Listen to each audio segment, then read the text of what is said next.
untuk hadir di malam ini, dan kita semuanya memahami tidak ada sesuatu yang kebetulan di hadapan Rabbul Alamin. Semua yang ada saat ini sesuai dengan yang ditentukan oleh Allah, ada dalam ketentuan Allah, ada dalam tulisannya Rabbul Alamin. Saya hanya mengajak kita kembali, kenapa kita berada di tempat ini. Sebetulnya kita hanya nampak tilas daripada junjungan kita Nabi Muhammad SAW. Rasul Muhammad SAW ditempatkan oleh Allah di tempat yang strategis, sehingga dakwah Nabi Muhammad bisa tersebar di seluruh muka bumi.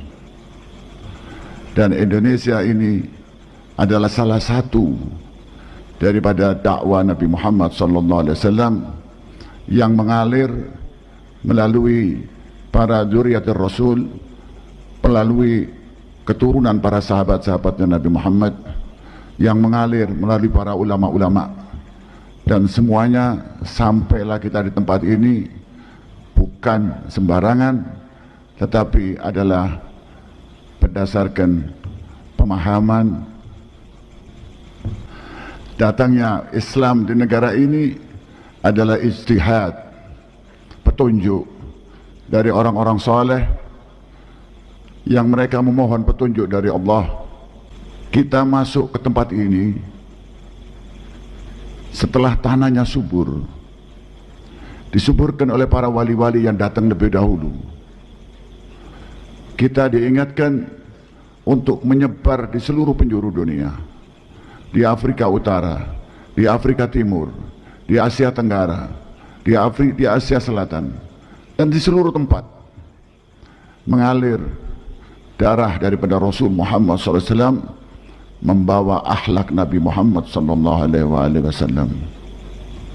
Alhamdulillah, saya hanya mengingatkan kepada kita semua yang hadir di tempat ini, kita saat ini berada di zaman medsos yang sangat rumit, yang kita seringkali tidak mampu lagi membedakan mana yang hak dan mana yang batil. Dan zaman ini masuk di seluruh lapisan masyarakat. Zaman ini masuk di seluruh rumah tangga dan segala lapisan kehidupan, mulai anak kecil sampai orang-orang yang dewasa. Tidak bisa dibendung. Ini sunnah kehidupan. Al-Imam Ali bin Abi Thalib mengingatkan kepada putranya Imam Hasan bin Ali bin Abi Thalib untuk waspada bahwa zaman pasti berubah. Tidak mungkin zaman ini akan mengalir seperti yang kita rencanakan. Pasti kita akan hidup di zaman perubahan. Zaman sebelumnya Al-Habib Taufik ini memegang Robitoh tidak sama dengan zaman sekarang ini. Tantangannya pun beda, ya, tapi ikatannya sama, nilainya sama, tugasnya sama, amanahnya sama. Kita menjaga akhlaknya Rasul Muhammad SAW. Ini yang tidak boleh berubah. Dan di zaman yang sulit ini, yang paling penting kita jaga adalah banyaknya diam. Banyaknya diam, untuk tidak sekedar menjawab segala macam yang sampai kepada kita.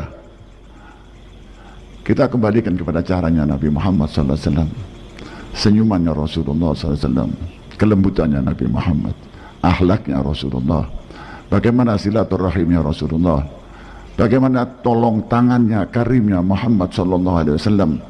Dan ini adalah amanah yang harus kita jaga. Alhamdulillah, saya yakin sudah banyak yang diperbuat oleh Robitoh saat ini, banyak yang sudah dilakukan, banyak perubahan yang kita melihatnya, walaupun masih ada catatan-catatan yang tadi saya sampaikan dengan sekum. Kalau saya ucapkan di sini, jangan sekarang keras-keras kata dia, jangan keras-keras kata dia, nanti kita tulis saja insya Allah.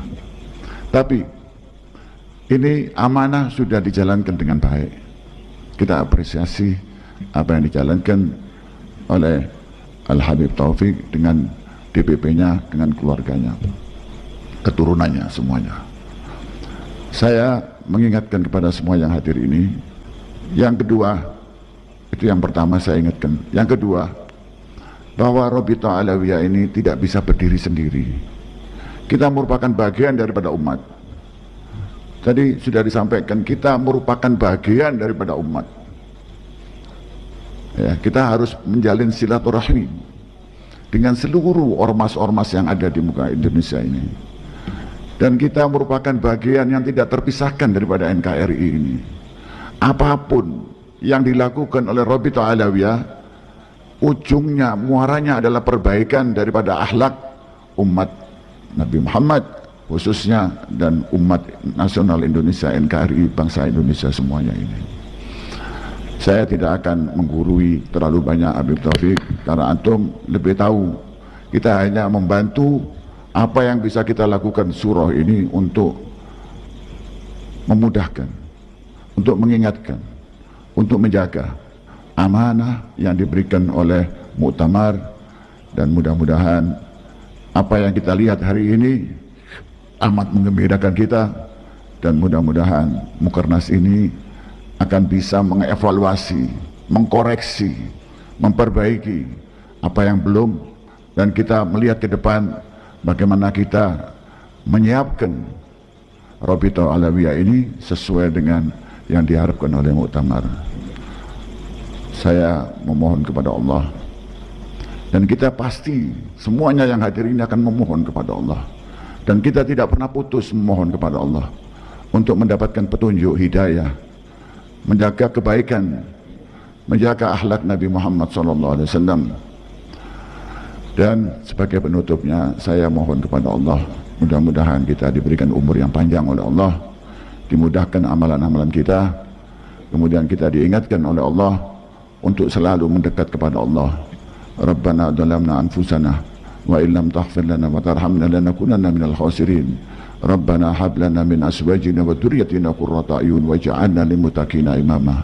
Ya dzal jalali wal ikram, antar rahman antar rahim, antal maqsudana ya rabb, waridhaka matlub waridhaka matlub waridhaka matlub wa nas'aluka ya rabb minal khairi kulli ajili wa ajili ma 'alimtu min wa ma lam na'lam, wa na'udzu bika ya rabb minasy syarri kulli ajili wa ajili ma 'alimtu min wa ma lam na'lam, ya malikat dunya wal akhirah. Wa sallallahu bi jamalika wa jalalika ala habibika wa mustafaka sayyidina maulana Muhammad abdika wa nabika wa rasulika nabiyul ummi, wa ati ya Allah habibika Muhammad ad-daraja al-wasila fil jannah, wa ala alihi wa sahbihi wa barik wa sallam, wa ila hadratin nabi Muhammad sallallahu alaihi wasallam wa ashabihi wa ahli baiti wa dzurriyyati wa ashabihi wa ummatihi walidina walidikum sirril Fatihah. Bismillahirrahmanirrahim. Alamin arrahmanirrahim maliki yaumiddin, iyyaka na'budu wa iyyaka nasta'in ihdinas siratal mustaqim siratal ladzina an'amta 'alaihim ghairil maghdubi 'alaihim waladdallin.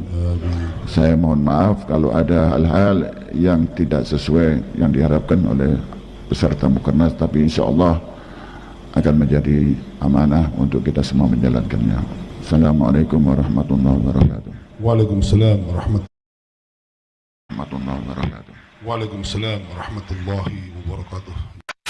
RA Rabithah Alawiyah adalah satu organisasi massa, ormas Islam. Kemudian tipenya LSM, Lembaga Swadaya Masyarakat. Organisasi massa Islam yang bergerak menghimpun WNI keturunan Arab. Organisasi ini berdiri pada tanggal 27 Desember 1928, tidak lama setelah Sumpah Pemuda. Organisasi ini didirikan dan disahkan oleh pemerintah Belanda berdasarkan akta notaris Mr. A.H. van Ophuijsen nomor 66 tanggal 16 Januari 1928 dan mendapat pengesahan dari pemerintah Belanda pada tanggal 27 Desember 1928 atau 1346 Hijriah yang ditandatangani oleh G.R. Ed Brink, sekretaris pemerintah Belanda. Ya. Asalnya bukan untuk pencatatan nasab. Pencatatan nasab ada banomnya, ada bagiannya, namanya maktab daimi. Sebelumnya untuk silaturahim, pendidikan, sosial, keagamaan. Asalnya seperti itu. Ya, ini disahkan oleh pemerintah kolonial Belanda di saat zuriyah Rasul, Ahlul Bait Rasul dari keturunan Wali Songo selalu melawan kepada Belanda, selalu mengerahkan gerilya untuk memberontak kepada pemerintah Hindia Belanda. Maka keturunan Rasulullah dari keturunan para wali yang menjadi pejuang kemerdekaan melawan para penjajah ini, mereka tidak mau mencatatkan nasab keluarganya. Karena apa? Kalau dicatatkan ketahuan di mana keluarganya, kalaupun orangnya tidak dapat, keluarganya yang ditawan dan dihabisi. Maka dulu para pejuang dari keturunan Rasulullah, dari keturunan Wali Songo, banyak di antara mereka selalu berpindah-pindah tempat dan keluarganya, anaknya sudah dititipkan kepada loyalis-loyalisnya. Sehingga kalau ada para penjajah ataupun penjajah itu, Belanda itu kecil, negara kecil. Orang Belanda yang didatangkan ke Indonesia itu sedikit. Lantas kenapa begitu lamanya? Karena sing akeh londo ireng. Karena sing akeh londo ireng.